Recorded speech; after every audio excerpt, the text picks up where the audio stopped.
virtue-based ethical systems, primarily having to do with what we call Aretaic ethics or Greek ethics.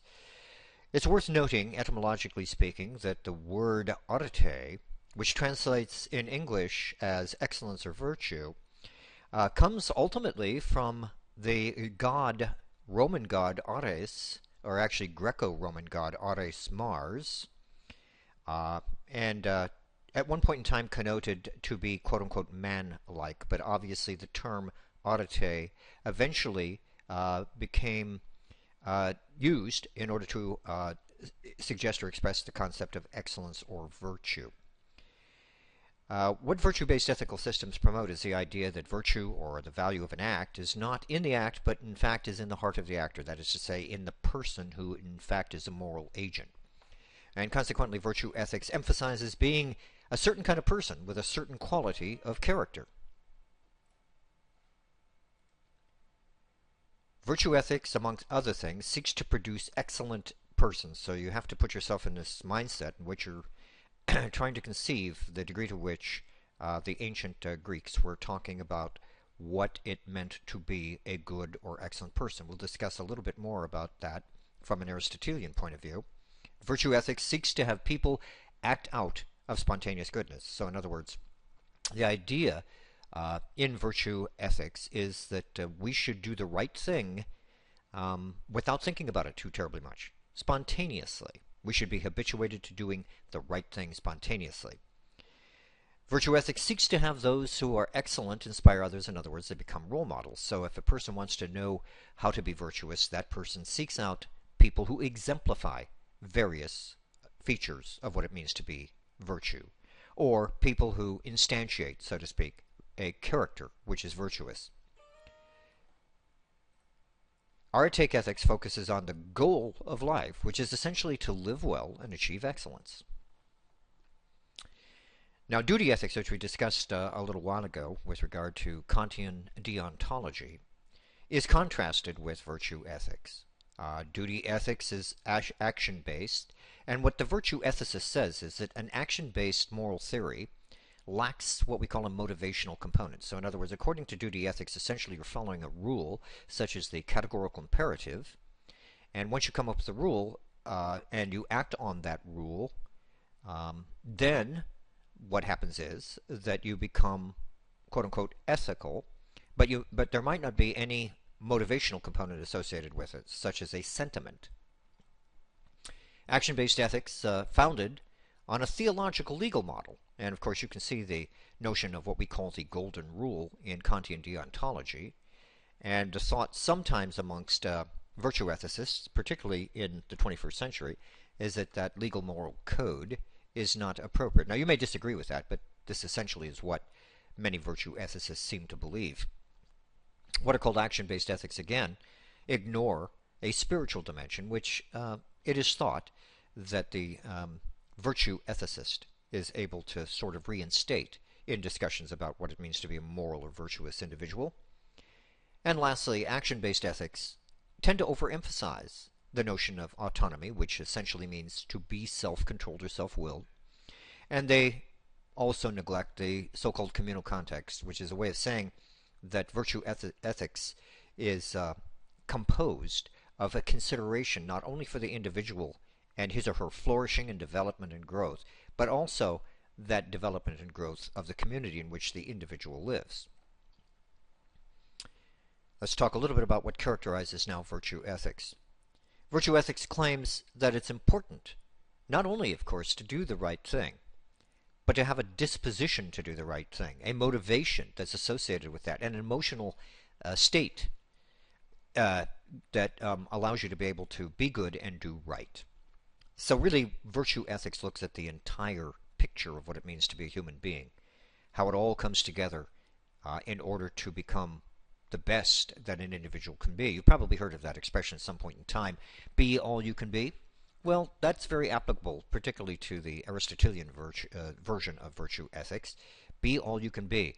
But of course, when we say be all you can be, we mean take those traits that are already positive, those character propensities that a person has, and exemplify and amplify them. Make them the best they can be so that you can in turn be the best human being that you can be. That's virtue ethics. Virtue ethics is not solely about just simply how we act, but it also cares about what our emotions are, the character, and our basic moral habits. So, in other words, virtue ethics thinks that the whole person should come together in such a way that he or she becomes, you might say, a spontaneous moral agent, acting for the right reasons, in the right way, at the right time, and doing the right things. The basic virtues are things such as excellences of character, trained behavioral dispositions which result in habitual actions of the same quality. So excellences of character. The kinds of virtues that are talked about, and certainly you would not be a stranger to these virtues: honesty, benevolence, non-malevolence, fairness, kindness, conscientiousness, gratitude. Those are characteristically the moral virtues. Those are the kinds of things that a person should strive for in his or her behavior. And of course, ideally, if you're a fully developed, ripe, so to speak, moral agent on this view, if you're honest or benevolent, it's spontaneous. You have been habituated to this behavioral disposition over time. Non-malevolence is something you might not have seen before, but I bet you've seen some of the others. Non-malevolence essentially means doing no harm, or not having a bad, vicious streak in you. What we call the non-moral virtues, they're nevertheless excellences, but these things, according to at least the Greek ethicists, are not specifically moral like the others are, but they nevertheless do contribute to the overall excellence of character. Being courageous, being optimistic, exercising rationality, exercising self-control, being patient, showing endurance, exhibiting a sense of industry. Oddly enough, what's added here is musical talent. I'm sure that there's some good explanation as to why that sort of crept in there. Cleanliness, and of course having a good wit. But you have to understand that the Greeks did have a kind of an educational system which included, as one of its basic components, music, the study of music as well as mathematics. Probably the primary source and wellspring from which we get ideas about virtue ethics comes from Aristotle's Nicomachean Ethics. And there, he is basically essentially telling us that we should strive for well-being, otherwise known as eudaimonia, a very fine Greek word, meaning well-spirited, if you'd like a probably more accurate translation, but we translate it as happiness or well-being. And to be there, to get to the point of being a person who is eudaimoniac, there have to be certain social institutions that promote that kind of end state, so to speak.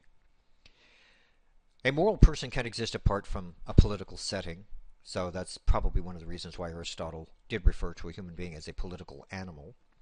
And that setting would enable an individual to develop the requisite virtues for the good life. So you've got the individual on the one hand, and on the other hand you actually have the state or community that supports the growth of each individual, so that they all, in a sense, coalesce into a community of like-minded individuals seeking eudaimonia, or becoming eudaimoniac, happy, enjoying what we call well-being or contentedness. And so the individual and the rest of the society are in harmony.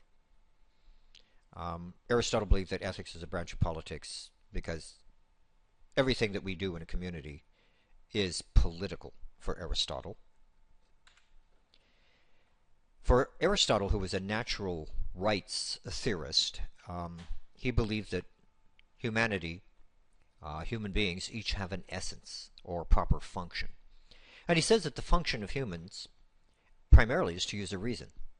Now, think about it from the point of view of probably how Aristotle, and to some extent it rings true today, I think, but certainly how Aristotle probably viewed the relationship of human beings to other creatures and living things on the earth. Humans were sort of at the apex, if you will, of the pyramid, setting up at the top of the ladder. The lower life forms, such as your dog, your cat, your cow, the bear, fish, etc., were a rung under it, or a level beneath them, and then vegetables, vegetable matter, I suppose, fruit. Other things were lower than that. And of course, way down would be what we would call inert matter. So minerals. So you might have at the lowest end minerals, second up uh, vegetables, second up from that, third up from that, excuse me, other animals besides the human animal, and then human beings.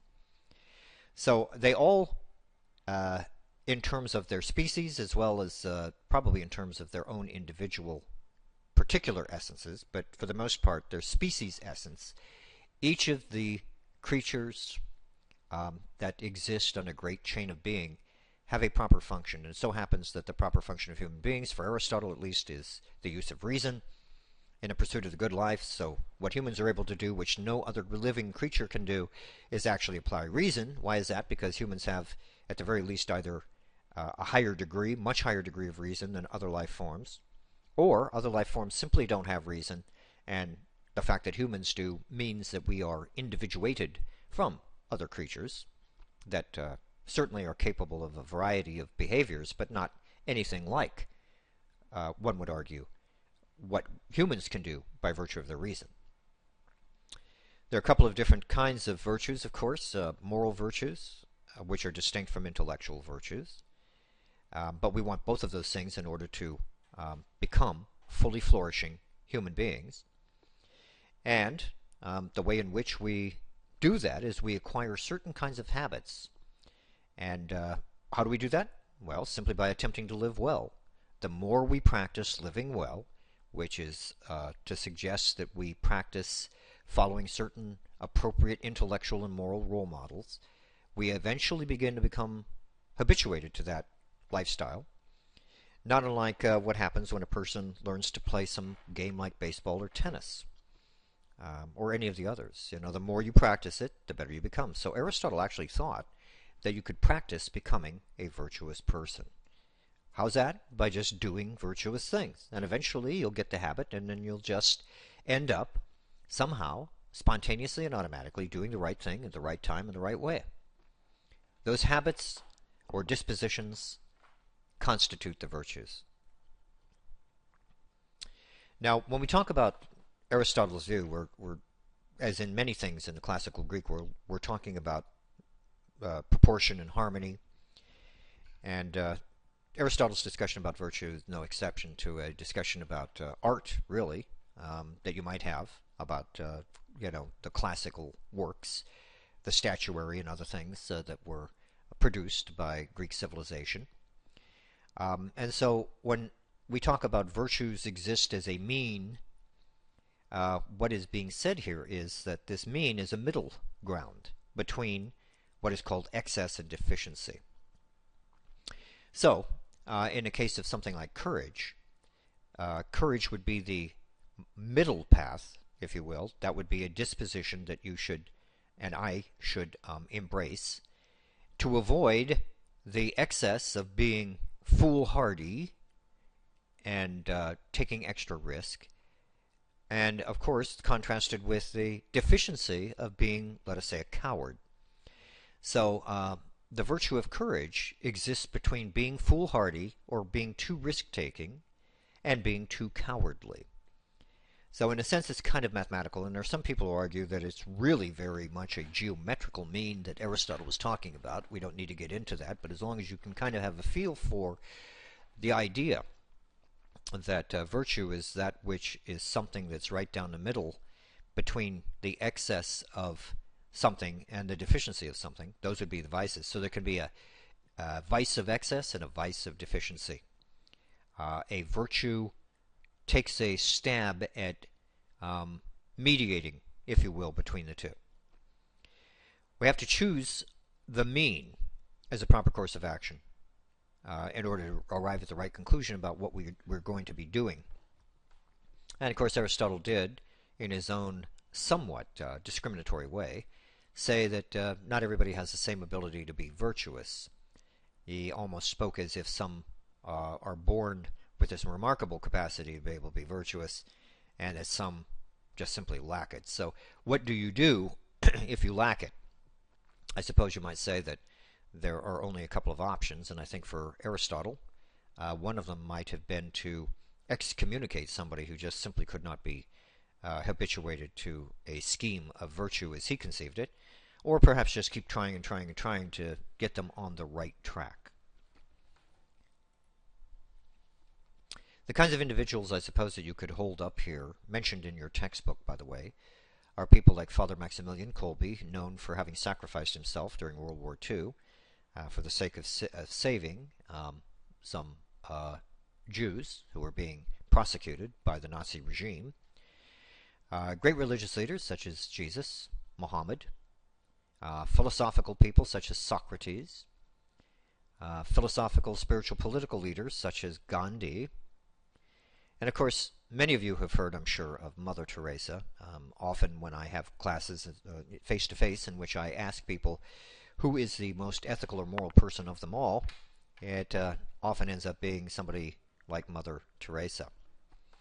These people have, as far as we know, exhibited appropriate attitudes and what we would call dispositions of virtue, ethics, from the point of view of somebody like Aristotle. Again, getting back to a nice Greek word, aretaic ethics. Aretaic means excellence. So this is called excellence ethics. Virtues are dominant and they have intrinsic value. So there's no purpose in arguing beyond or providing a justification for selecting something that has intrinsic value. It just is valuable, so you choose it. Courage is valuable in and of itself. Now you could argue that by being courageous, other neat things can happen to you, but Aristotle would think that you just could tell that these virtues like honesty, benevolence, courage, fortitude, in some cases, patience, these are just valuable in and of themselves, and consequently they ought to be pursued for their own sake. Now in standard deontic ethics, Kantian type ethics, action guides the moral conduct that a person engages in, and that is done in terms of rules. Aristotle appears to have very few rules, if at all, for how to behave. He mostly puts it in a domain of being habituated to a pattern or form of behavior which expresses the excellences. That's what it means to A, be virtuous, and B, to actually live a happy life. So he did not divorce virtue from happiness. With what we call deontic ethics, and again, you might hearken back to the discussion on Kantian and deontological ethics, the focus there is upon principles that you arrive at logically. However you feel and whatever kind of person you are, the notion on deontic ethics is that you are going to abide by certain principles that have been discovered to be universal in nature. You can have a hybrid package of virtue ethics and action ethics by holding that both aretaic and deontic type ethics are necessary for an adequate and complete system. So what that essentially is saying is that everything that we have learned thus far can kind of be put together, and you might be able to hybridize it. You'd have to exclude some things, let us say, like subjectivism, maybe moral nihilism and skepticism. But if you're certainly an objectivist and you think that rules on the one hand are important, and at the same time you think that certain kinds of behavioral dispositions and the character of the person behaving and acting is also important, then it is possible to create a complementary ethical system. And that's what this is about here. Your book discusses, and indeed it has been a very important issue to take up, and that is the notion of the ethics of care.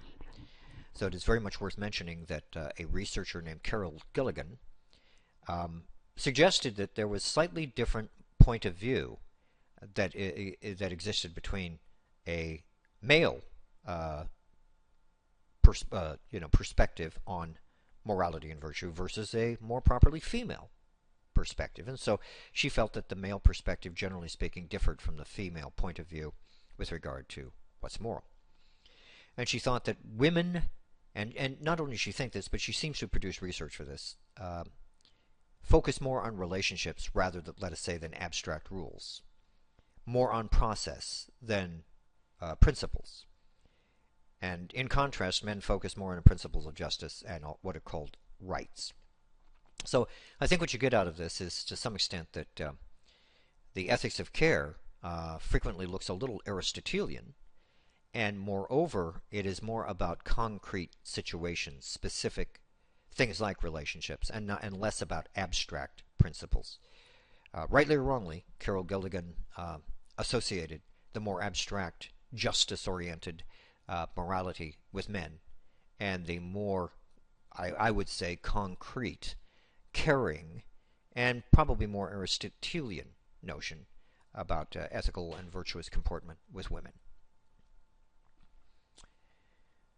Of course, in any discussion that we have about the ethics of care and what is more properly associated, let us say, with a specific gender, the notion of feminism certainly can arise. And Carol Gilligan did believe that feminism and the ethics of care were complementary, not competitive. That men and women, for example, do develop their moral outlooks in a different way, but nevertheless, they can have some compatibility that can exist. So, in looking through the various differences in disposition and perspective between male and female with regard to the subject matter of morality and ethics, Carol Gilligan expressed the view known now as care ethics.